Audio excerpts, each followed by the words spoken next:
बिस्मिल्लाहिर्रहमानिर्रहीम, अस्सलाम वालेकुम नाज़रीन। इरफान हाशमी आपको अपने इस शो में लंदन से खुशामदीद कहता हूँ और हमारे साथ मौजूद हैं senior advocate supreme court of Pakistan Azhar Sadiq साहब। सर अस्सलाम वालेकुम। वालेकुम सलाम। क्या हाल है? मौसम अच्छा है?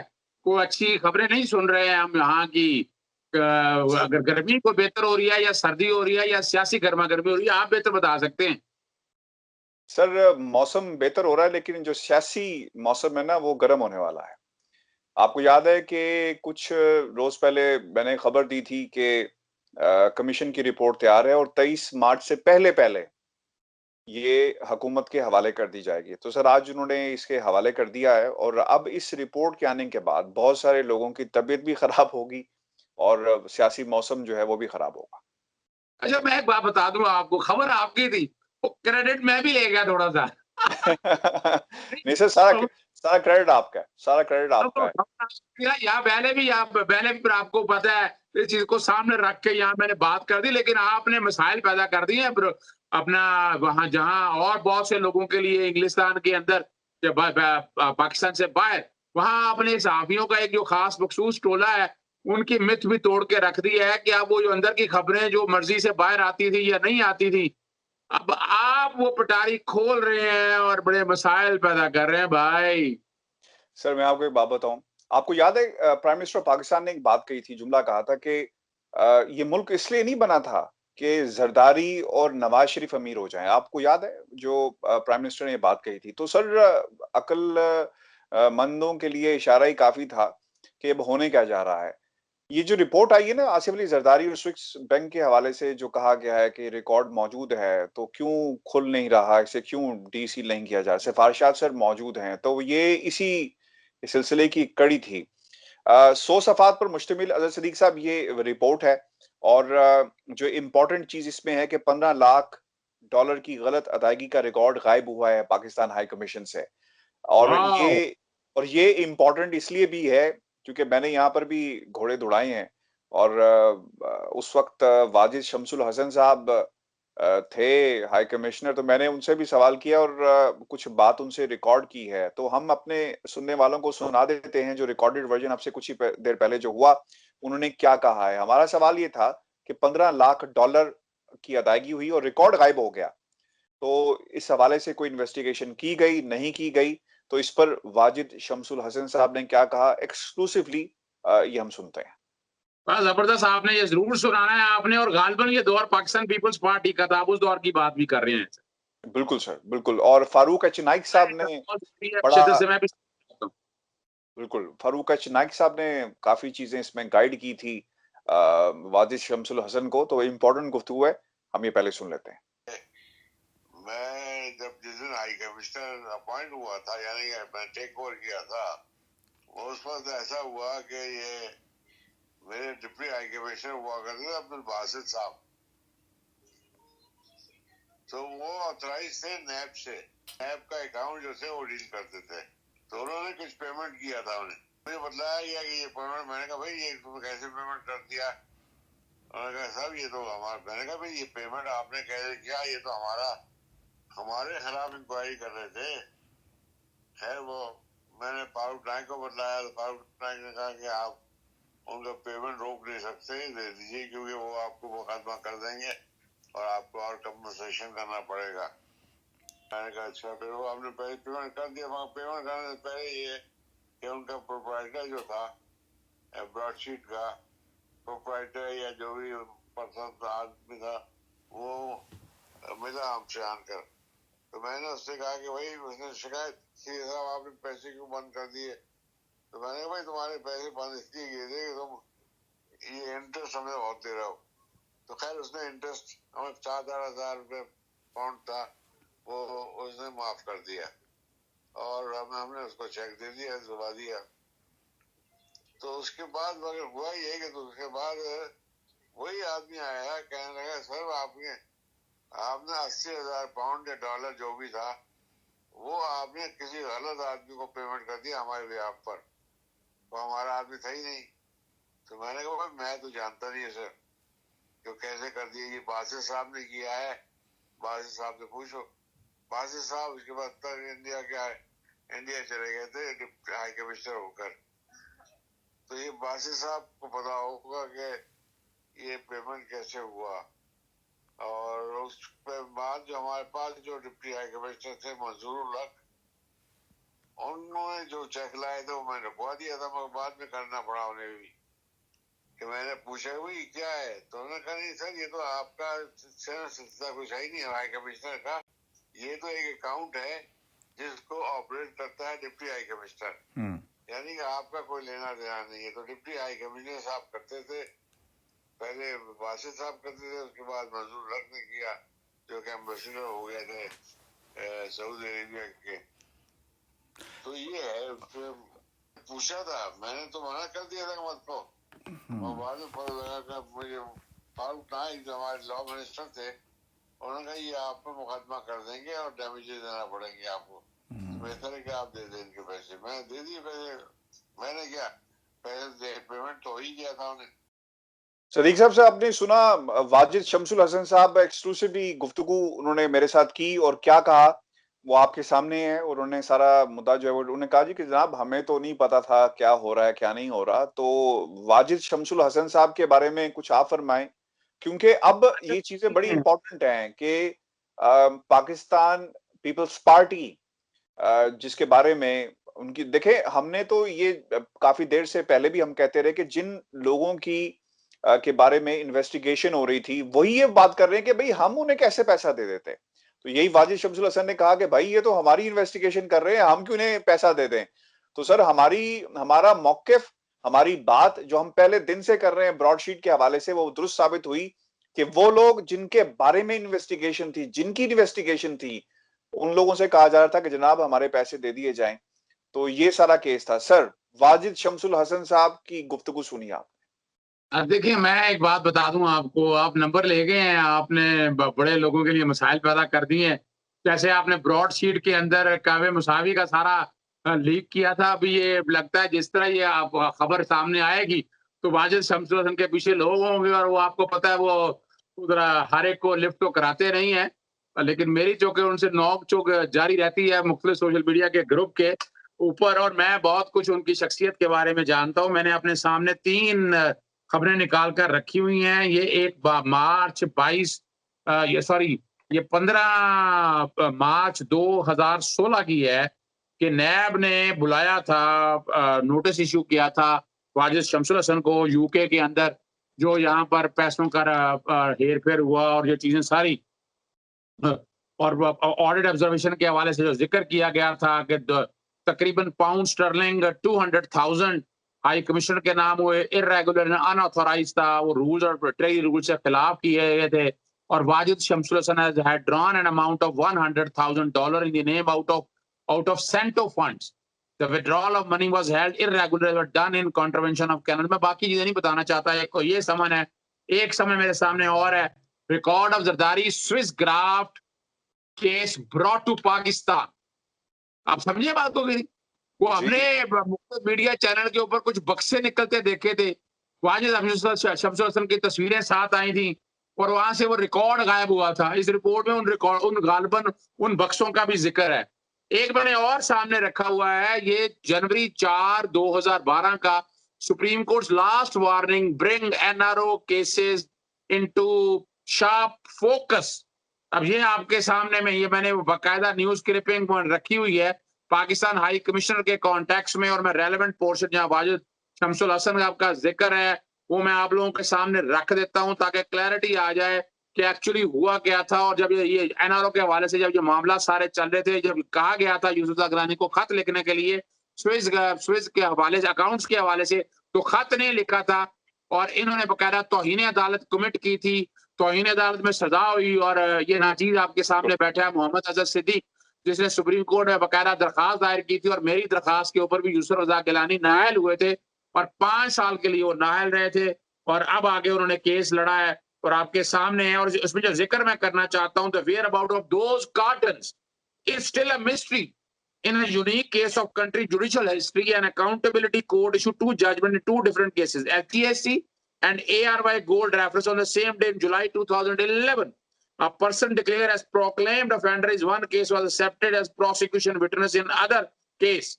ये आपके सामने सिर्फ चूंकि डिटेल मैं नहीं बताना चाहता, Spanish British mega corruption Asif Ali Zardari साहब का जिक्र है, पाकिस्तान हाई कमिश्नर खास तौर पर जो जिक्र है मैं वो पढ़ देता हूँ। Many director of the Supreme Court in the NRO judgment which was not implemented also include writing to the Swiss, Spanish and British government for reopening the mega corruption cases involving President Asif Ali Zardari. Details revealed that in December 2009, Pakistan High Commissioner to UK, Wajid Shamsul Hassan has paid a visit to Switzerland and got possession of at least 12 cartons comprising the original document and evidence that were used against President Asif Ali Zardari in the money laundering case. आपके सामने मैंने ये चीजें रख दी हैं, तारीख का record का हिस्सा है, जितना मर्जी इंसान बचता रहे, किसी ना किसी स्टेज के ऊपर चीजें सारी आती हैं और ये क्रेडिट जाता है इमरान खान साहब को और इस गवर्नमेंट को कि उन्होंने Pakistan commission of inquiry act के तहत बाकायदा एक जुडिशल कमीशन बनाया, उसकी सिफारिशात आ चुकी हैं और जो कमीशन को इख्तियार थे वो सिविल जज के इख्तियार भी थे, मैजिस्ट्रेट के इख्तियार भी थे। 26 इसमें बाकायदा शहादतें हुई, एक शहादत नहीं आ सकी और वो रिपोर्ट सारे पेश कर दिया। अब रिपोर्ट मौजूदा गवर्नमेंट के पास चली गई है, वो आर्टिकल 1991 के तहत काबीना के सामने पेश की जाएगी सिफारिशात और उसकी बुनियाद पर 2-3 मैं आपके सामने तौजीहात रख देता हूँ आगे क्या पॉसिबिलिटी है। सबसे पहली बात तो ये है कि उसके बाद मामला ये नैब को नए सिरे से भिजवाया जा सकता है कि इस रिपोर्टों के बेस पर $15 लाख वाला इशू जो है और जो एंगी पैंगी हुई है, जो ज्यादती हुई है इस कॉन्टेक्स्ट में 1984 के बाद नैब मामला को दोबारा देख सकता है, कुरेद सकता है और इस बात की इंक्वायरी और इन्वेस्टिगेशन कर सकता है। 12 तरह के जुराइम है, तुम्हें 3 तरह के जुराइम तो ये बनते हैं इस केस के अंदर। एक तो बात ये होगी कि नैब के हवाले से, दूसरा ये है कि उन चीजों के हवाले से जो लायबिलिटी फिक्स हो गई है वो लायबिलिटी फिक्स होने के बाद बकायदा अदालतों में जाया जाए और वो लायबिलिटी शिफ्ट की जाए। आपको याद होगा ताउला कासमी जो एमडी पीटी भी थे, सुप्रीम कोर्ट ने बाकायदा उन जो तनख्वाहें वगैरह जो पैसे खर्च किए थे वो ना सिर्फ उनको डिस्क्वालिफाई को वारंटों में फारिग किया बल्कि वो लायबिलिटी सारी फिक्स की। ताउला कासमी के ऊपर भी फवाद के ऊपर भी परवेज रशीद भी आपको याद हुआ था, उसी लायबिलिटी की वजह से सेनेट का इलेक्शन लड़ नहीं सके थे और इसहाक डार के अगेंस्ट भी। तो दौर अब वो करीब आने वाला है, जो आप बात कह रहे हैं नींदें हराम होने वाली वो होने वाली। सर इसमें लिखा है जो रिपोर्ट है जो जराए से कोर्ट की जा रही है, अभी रिपोर्ट आई नहीं है, कहीं ना कहीं से ये रिपोर्ट निकली है, ये पब्लिक होनी चाहिए, याद रखिएगा ये बहुत अहम डॉक्यूमेंट है, ये हम तकाजा करते हैं सर, होगी पब्लिक होना चाहिए सर, यकीनन होगी, जरा इंतजार ऐसा सर ये होगी। अभी तो सर पार्टी शुरू हुई है, अभी आप देखें सर आगे होगा क्या। अभी तो सर पार्टी शुरू हुई है।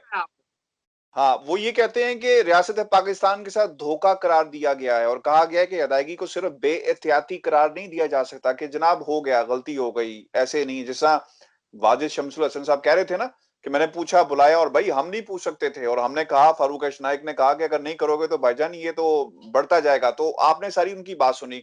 अब वो ये भी कहते हैं कि अहम फाइलें वजारत खजाना, वजारत कानून और अटॉर्नी जनरल ऑफिस से चोरी हुई है, ये इंकशाफ सर किया गया। This is something really alarming कि दानिस्ता तौर पर इस रिकॉर्ड को निकाला गया है ताकि कहीं ना कहीं पर जो जिन लोगों का नाम है या जो रिस्पॉन्सिबल हैं वो ना आ सके। जनाब गलती की गई थी कि गलत शख्स को पैसे अदा किए गए हैं, तो ये एक अलार्मिंग सर चीज है। और मेरी रिपोर्ट ये भी कहती है कि कुछ रोज के अंदर ये पब्लिक भी होने जा रही है और इंशाल्लाह ये सबसे पहले ये बंदा नाचीज इसको जब ये पब्लिक होती है तो हम उस कोशिश करेंगे कि अवाम के सामने ये लेकर आए। जरदारी साहब के लिए बहुत मसाइल खड़े हो गए हैं सदीक साहब, और जरदारी साहब जो कहते थे नैब के पास तय खाने में ये रिकॉर्ड मौजूद है तो क्यों इसे डीसील नहीं किया गया।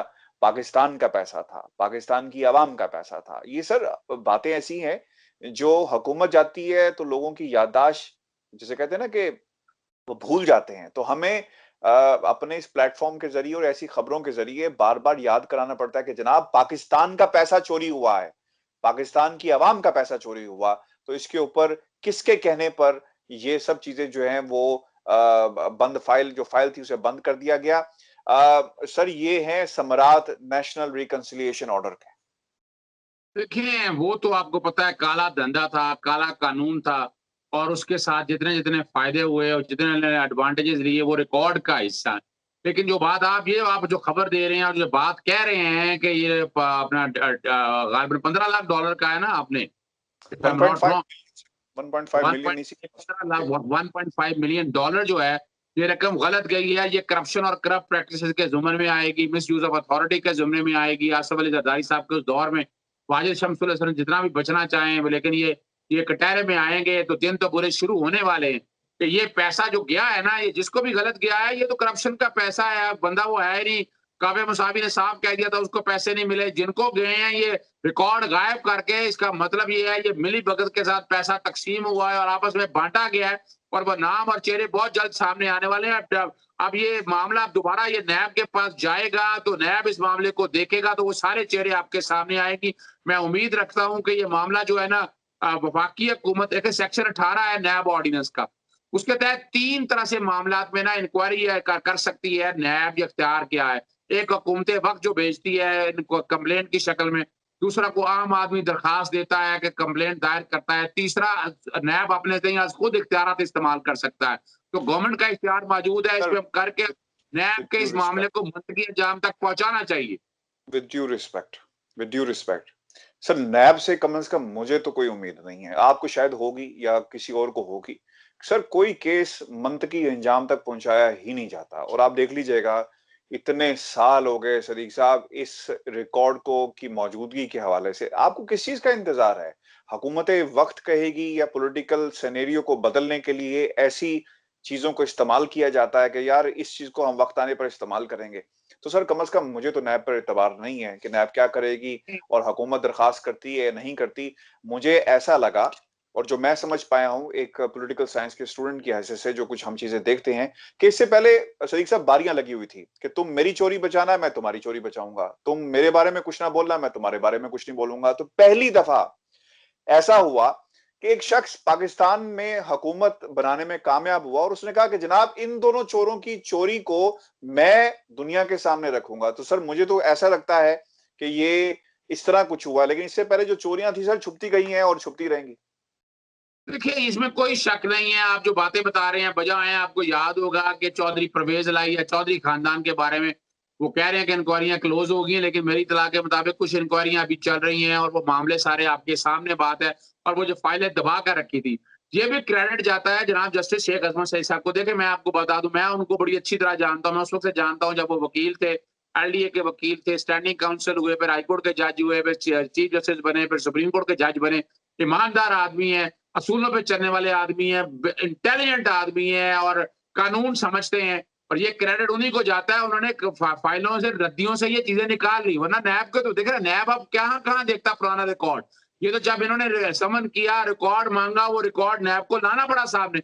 अब नैब के सामने ये रिकॉर्ड। दूसरी बात देखें, मौजूदा दौर में तो मैं कह नहीं सकता कि आपके सामने तकरीबन कितने रेफरेंस अदालतों में पेंडिंग पड़े हैं। रिकवरी को तकरीबन 700 अरब के करीब रिकवरी। पुराने दौर चौधरी कमरुज़्ज़मान साहब से पहले दौरों में मैं उनकी बात नहीं करता, जनाजे वो उठाते रहे, लेकिन मौजूदा दौर में जो नैब काम कर रही है। दूसरी बात एक जेर में रखिएगा, ये इंप्रेशन बिल्कुल गलत है। लोग भी सवाल करते हैं और यहाँ पर आपके जब कमेंट आते हैं तो अच्छा किया आपने ये सवाल पूछ दिया, इसका मैं जवाब आपको दे दूं। लेकिन नैब की मैं कारकर्दगी से मुतमईन इसलिए हूं कि तकरीबन 68.8% कन्विक्शन रेट है। 100 में से 70 लोगों को सजाएं हो जाती हैं। ये और आम केस में पुलिस सिर्फ 8 से 10% लोगों को सजाएं सुना पाती है। अब आपके सामने नैब में भी अगर पनामा केस में सुप्रीम कोर्ट ने कहा था 6 महीने का, तो 6 महीने के अंदर भी ट्रायल कंप्लीट नहीं हो सका। वकील का चलाकी दिखाते हैं या हम सिस्टम को इस तरह लेकर चलते हैं। 2 केसों में सजाएं हो चुकी हैं। अब चौधरी शुगर मिल या बाकी मनी लॉन्ड्रिंग के केसेस अगर आप देखें, शहबाज शरीफ आपके हवाले से, वो फर्दे जुर्म ही आए नहीं होने देते। वो फर्दे जुर्म आए तो कि अब डे टू डे ट्रायल होना चाहिए। 30 दिनों में क्या कानून ने कि 30 दिनों में ट्रायल कंक्लूड करने हैं। और उसी सुप्रीम कोर्ट को क्रेडिट जाता है। चीफ जस्टिस गुलजार साहब को उन्होंने 120 कोर्टें नैब की बनाने को कहा था, वो अलग बात है। अभी तक तकरीबन 30 कोर्टों की सफरी हुई है, वो नहीं बन सका। लेकिन ये नैब अपने तरीके जो काम कर रहा है, प्रोसिक्यूशन बेहतर हुई है, सिस्टम बेहतर चल रहा है। लेकिन सवाल बड़ा ये है कि अब ये डे टू डे ट्रायल चलेंगे तो आपको वो नतायज मिल सकेंगे। बाकी ऐसी देखें, रिकवरी का प्रोसेस याद रखिएगा, या तो प्ली बार्गेनिंग में या वॉलंटरी रिटर्न में आकर वो पैसे दे देता है। वॉलंटरी रिटर्न बंद हुई है, प्ली बार्गेन चल रही है। लेकिन अब दूसरा जो पैसा जब तक नहीं आना, जब तक आप सुप्रीम कोर्ट की अपीलों से फारिग नहीं हो जाते। नवाज शरीफ साहब ने क्या किया कि चलाकी के साथ 2018 में एक फैसला मुअत्तल कराया हुआ एवनफील्ड का। अल अजीजिया में वो पेश ही नहीं होते, इश्तिहारी हुए, फिर इश्तिहारी हो गए, और 2019 से अगर यहाँ बैठे हुए हैं और अपीलें कहाँ चल सकती हैं? होना तो ये चाहिए, ये अपीलें भी जो है ना नैब के हवाले से डे टू डे चलकर खत्म हो और फाइनली की तरफ जाए, तब रिकवरी की तरफ जा बिल्कुल सकेंगे। सही। तो ये कसूर नैब का नहीं है, याद रखिएगा। सदीक साहब बहुत शुक्रिया सर। आप गुफ्तगू सुन रहे थे पाकिस्तान से। व्यूअर्स सदीक साहब का मौक़िफ़ मैं आपने एक सुना, बात कर दूँ देखिए जी। आपको इरफान हाशमी साहब, एक बात कर दूँ, चूँकि अभी कुछ तशनगी रह गई है, हम गुज़ारिश करेंगे कि हम कुछ चीज़ें तो अभी डिस्कस कर रहे हैं, कुछ बैलेंस रह गई हैं, तो पॉलिटिकल डायरीज़ हमारा ज़रा लंबा प्रोग्राम होगा। मैं गुज़ारिश करूँगा आपकी इजाज़त के साथ कि पॉलिटिकल डायरीज़ में कुछ चीज़ें ऐसी अगर रह भी गई हैं, तो हम कोशिश करेंगे तफ़सीली उसमें बात कर सकें। बिल्कुल कर सकें। और ये जो वाजिद शमसुल हसन साहब, अक्सर आप वीडियोज़ देखते होंगे कि एक शख्स वो बाकायदा बॉक्सेस उठाकर जा रहा है। तो इसके साथ भी एक कहानी जुड़ी हुई है, जो हम सुनेंगे शाहीन सभाई साहब से आज के अपने प्रोग्राम आखिरी शो के अंदर, और वो बताएँगे कि ये वीडियोज़ कैसे बनी और इसके पीछे क्या गुफ्तगू चल रही थी जब उन्होंने किसी को इंस्ट्रक्शंस दी। तो हम उनसे आज ये कहानी ज़रूर सुनेंगे। व्यूअर्स अपना ख्याल रखिएगा, अपने कमेंट्स हमें भेजें, और मैं बहुत माज़रत चाहता हूँ, आज बहुत सारे लोग हमारे से नाराज़ हुए कि जी आप जवाब देते नहीं हैं। आप यकीन करें, हज़ारों की तादाद में कमेंट्स आते हैं और humanly it is not possible कि हम हर शख्स का जवाब दें। चूँकि जब आप सवाल या जवाब हमसे पूछते हैं, तो कोशिश ये हमारी होती है कि हम जितनों का जवाब दे सकें और जितनों को अपने प्रोग्राम में शामिल कर सकें, हम ज़रूर करते हैं। अपना ख्याल रखिएगा, इजाज़त दीजिए। अल्लाह ने के बाद।